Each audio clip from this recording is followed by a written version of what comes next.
le plaisir est pour nous de vous présenter cette session d'information du journal de la ville. Madame, Messieurs, merci et bienvenue. L'Assemblée nationale a voté ce mercredi 12 avril la révocation, donc 48 heures, du directeur général de la SNEL, Fabrice Lucende. Il est déclaré incompétent et incapable, et ce, après son interpellation à l'Assemblée nationale. Décès ce mercredi du député national John Toumba, ancien ministre de la formation professionnelle, arts et métiers et du gouvernement Ilunga Ilunkamba. Vital Kamerhe regrette la perte d'un ami et d'un compagnon des luttes. C'est tout pour les titres. Encore une fois, bienvenue dans ce journal.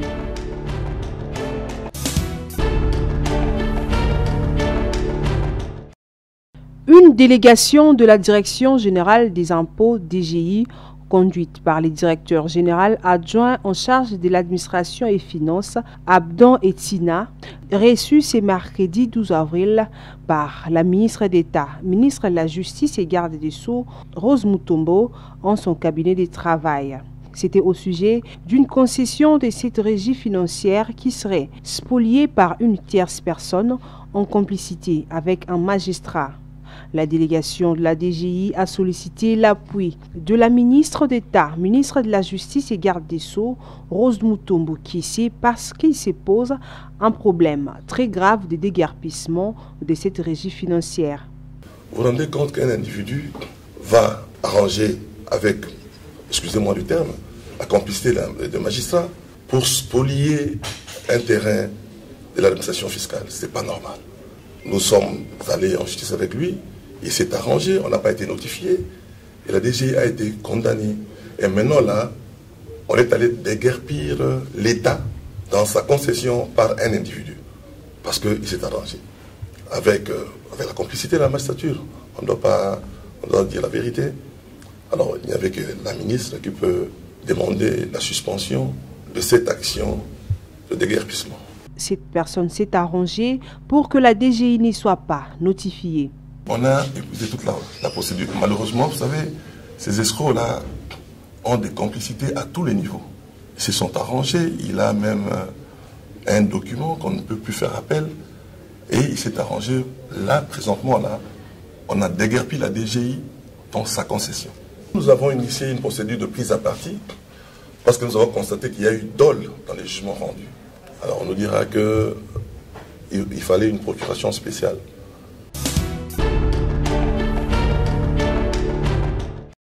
Récupération de la parcelle appartenant à la DGI située au numéro 1777, quartier Mboudi, dans la commune de Mongafula.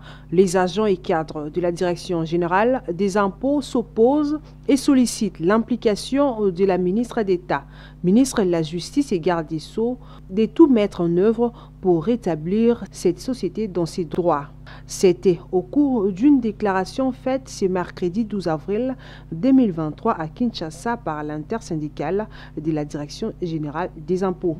L'intersyndicale est navrée d'apprendre, avec désagréable surprise, qu'un arrêt fortuit de la Cour d'appel de Kinshasa-Gombe du 3 mars 2022 sous RCA 35911 a attribué cette concession de la DGI à un certain Lokuli Bossala Jean-Michel, agent de cette même régie, matricule 459-639, qui a comme grade chef de bureau, alors que ce dernier ne détient aucun document de titre foncier lui octroyant la concession.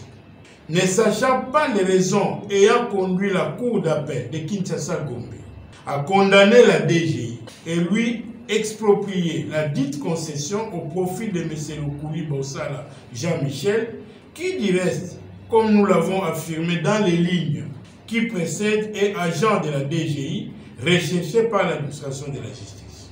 Face à cette situation, les agents et cadres de la DGI s'opposent à l'exécution de l'arrêt et du commandement signifié par le greffier Panzou Saka du tribunal de grande instance de Kinshasa-Gombe en date du 21 avril 2020, laquelle a occasionné l'humiliation de la DGI et de la République démocratique du Congo, propriétaire de la dite concession.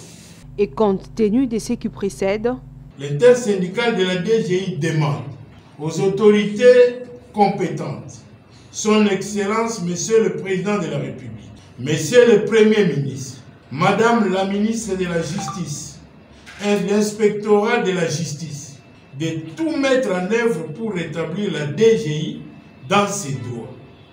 2. Faute de quoi, les agents et cadres de la DGI se verront dans l'obligation de descendre auprès des autorités pour rentrer dans leurs droits.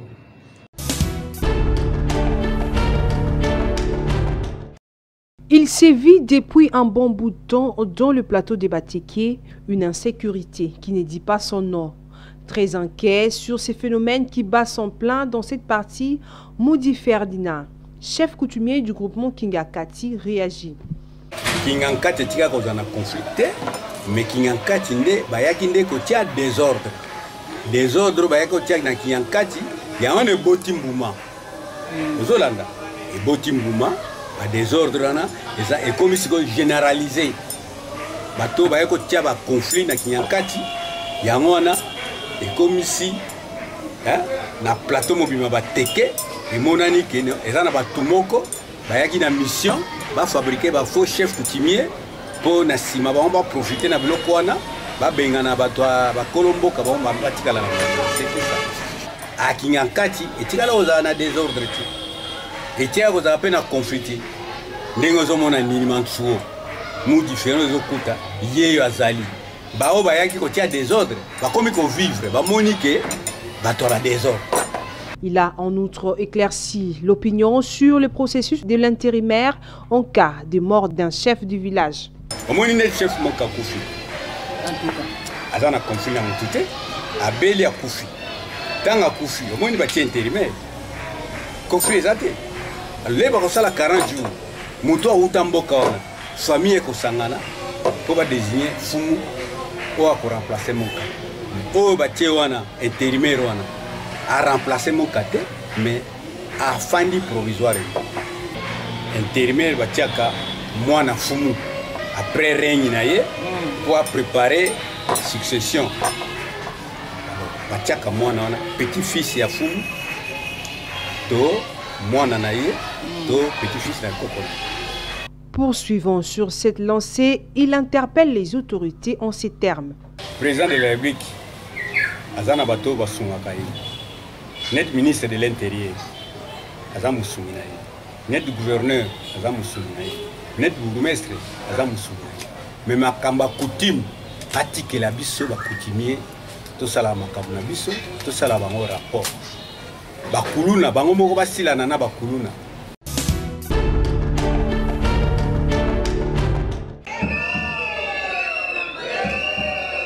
Déterminé à rafler plusieurs sièges aux législatives nationales et provinciales de 2023, le parti politique Mouvement de réveil de la jeunesse congolaise, MRJCO, parti cher au maître John Bayantita, poursuit sans relâche l'aménagement de son espace. Ce dimanche 9 avril 2023, le président national du MRJCO, maître John Bayantita, a procédé à l'installation officielle des membres du comité interfédéral de la Tchangou, coordonné par Jean Moufuta, à qui les insignes du parti ont été remis d'une manière symbolique par le président national.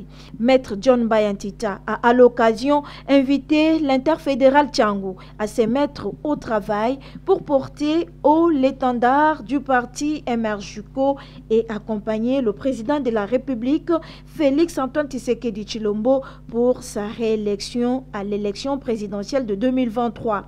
Après avoir installé le comité interfédéral Tchangou, maître John Bayantita a pris la direction Ma Campagne sur Ring, siège MRJCO, où plusieurs structures de la République démocratique du Congo l'attendaient pour leur adhésion au parti. Sur place, le président national du MRJCO leur a expliqué la vision du parti et son objectif. Maître John Bayantita donne la quintessence de la tournée de cette journée du dimanche. Très attentifs au MRJUCO, les différentes structures ont réitéré leur soutien au parti pour sa victoire aux élections de 2023. Dans le cadre de sensibiliser les camarades, parce que bientôt là nous allons présenter notre cartographie électorale. Nous l'avons souligné à maintes reprises que le MRJUCO va présenter sa propre cartographie électorale et sa liste. Nous allons présenter les candidats à tous les niveaux. Et nous sommes à mesure de couvrir tous les territoires nationaux de la République parce que nous avons travaillé pour cela.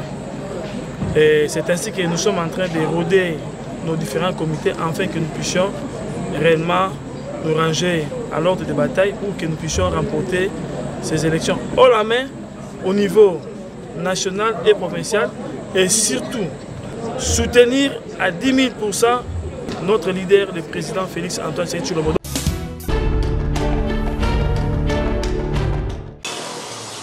Les partis politiques, la Force populaire des démocrates, FPD, s'étend dorénavant à l'échelle nationale.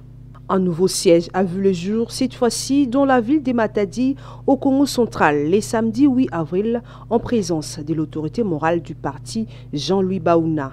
Tout a commencé par un accueil très chaleureux que la population de Matadi et les cadres du parti ont réservé à ces derniers. Fanfares, tambours, en scandant des chants, les Matadiens ont été émerveillés d'accueillir les FPD dans leur sol, comme nous pouvons les constater ici sur ces images. Juste après, Jean-Louis Baouna a pris la direction de la commune de Kinkanda pour l'inauguration de l'interfédéral du FPD Congo central par carnaval motorisé, accompagné du haut cadre du parti et les fédéraux de toutes les villes du Congo central. Il est descendu de son véhicule pour faire quelques pas sur demande de la population. Après cérémonie d'installation de cet interfédéral, l'autorité morale de la Force populaire des démocrates, Jean-Louis Baouna, s'est livré à la presse en ces termes. Nous sommes satisfaits de la manifestation. Nous demandons à tout le monde d'emboîter le pas du président fédéral, de venir massivement adhérer au FPD.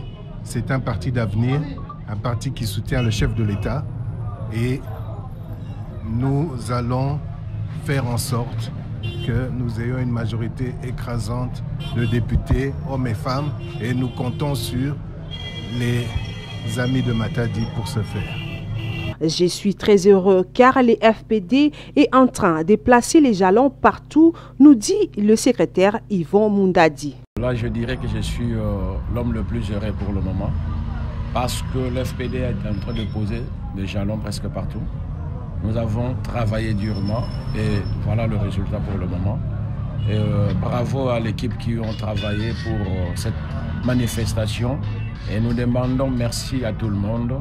Comme il vient de le dire l'autorité morale, nous sommes vraiment très contents. Nous pouvons que souhaiter un bon vent au nouveau interfédéral du Congo central, Moïse Ngo.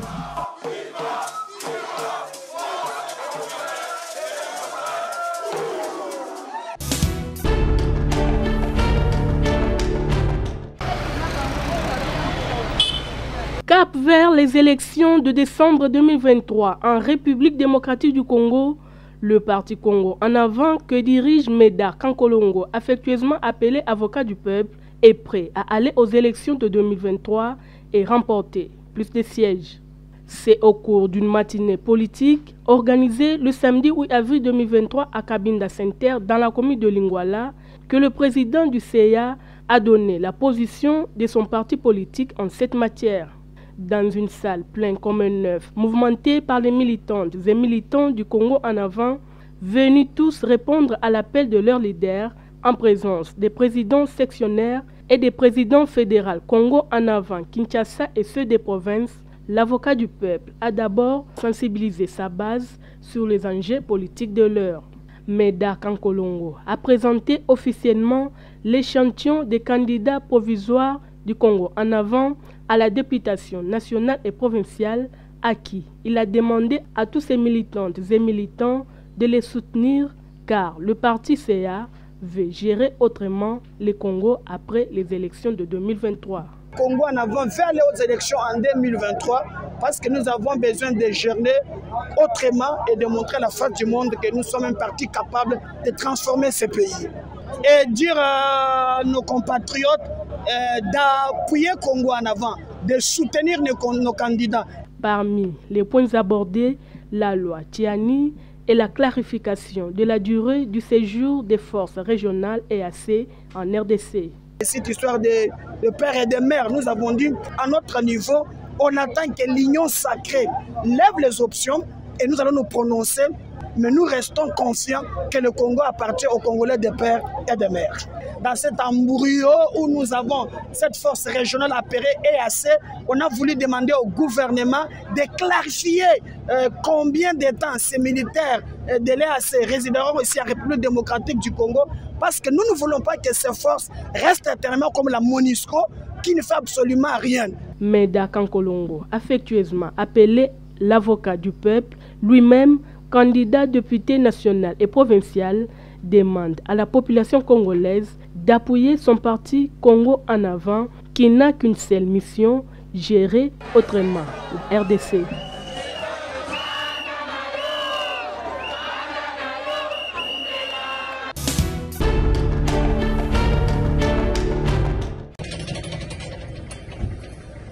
Pour y accéder, on utilise le bac. Tous les jours, les bacs louent aussi, parce que c'est de lui qu'il s'agit. Effectue 3 rotations par jour. Il transporte tout ce qui fait la vie des Luosi. Le bac Kokolo constitue le cordon ombilical qui relie le territoire des Luosi au reste du pays. Il transporte les personnes, les camions, voitures, motos et vélos, les approvisionne en produits de première nécessité tout en lui permettant d'évacuer ses productions. Seulement, ces bacs mis en service depuis 1997 ne répondent plus de manière optimale. 26 ans après, le bac Kokolo a besoin d'un renouvellement. À défaut d'un nouveau bac, 2 nouveaux moteurs permettront à Kokolo de redémarrer et devenir performant. D'abord, le moteur est bien. C'est un bac. La première fois c'est la première. Vous avez un moteur, il y a puissance linéaire. 140 chevaux. 140 chevaux. Combien de moteurs? 140, 140. Équipé avec 280. Bon, ce qui bac, c'est pas. Le bac est plus haut, ils sont plus haut. Parce que de pêcher, le bac est plus haut. Au trafic, alors, actuellement, le bac est depuis le Kadawa. Il a 2 bacs. Alors, bac nous soucie, il y a des calamines qui fait. Il y a Hachimi, d'ailleurs, bientôt, la semaine prochaine, c'est au hôtel.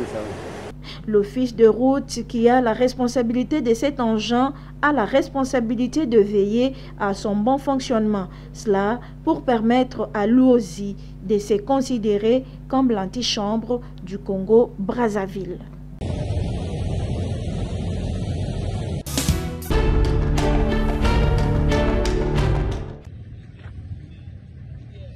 Suite à sa position excentrée, le territoire de l'UOSI apparaît comme une zone enclavée.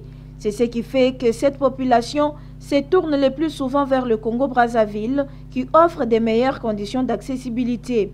Les habitants de l'UOSI font face à plusieurs défis au quotidien tels qu'ils expriment ici. Le problème est que surtout les Alagayanzela. Nous avons ici comme un camion et donc au salata manyogo na yo madesu mayogi misango ezali manzela ka ezala kama bien papa awa kaka na luozi tena kokoma mpundi papa misango ezamu akito après awa sikopuna ukende kivunda tatu mwaba place mususu mwaki tokome pa place bileza mapena ya mibale ezande courant ce que courant ikote na luozi vraiment makambo epele ko changer exact donc tozoko se forcer kana ba pano kaka osali mwa paron bien mwa modere yango ka courant izao papa président soki amemeli biso liboso surtout courant ngela wana ezala nanu mwa simamela liboso tozo prier soki courant ikoti vraiment ça va passer tango courant ikokota ayebi ka ba compagnie tango bano ko fonctionner ba ko bongisa kaka toujours nzela condition nzela zo déranger biso fort pour un déplacement à battre. Et c'est un pénal bien. Et en plus, en dehors de cela, courant pénal et l'eau, malgré les athées, Moka Mobimba depuis 1960 combien, à terme, il a monté là. On est tous à boire du logo et du angé pénal.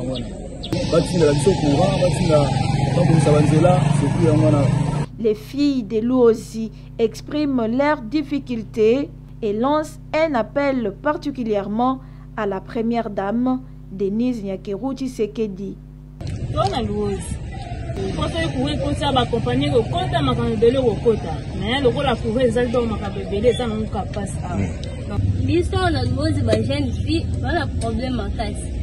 okozala otangi classe otangi osisi ozape na mayele na mutu mais misala okozwa no mo bulumo quelque part boye mais salaire ezate ngetu bilande play yandi nketo nke beto leto nketo to ba nketo pasi ile ba nketo meza ba très bien ba jeune fille ya luozi to na souffrir to na kokadia ve do yandi nde fondi andi va na côté ba nketo sama du côté la beto sala ni babakala oui Fachi notre président yana leza ba difficulté mingi ya bana babakala mais ya bana banketo mama Denise yani ne ko tubila beto.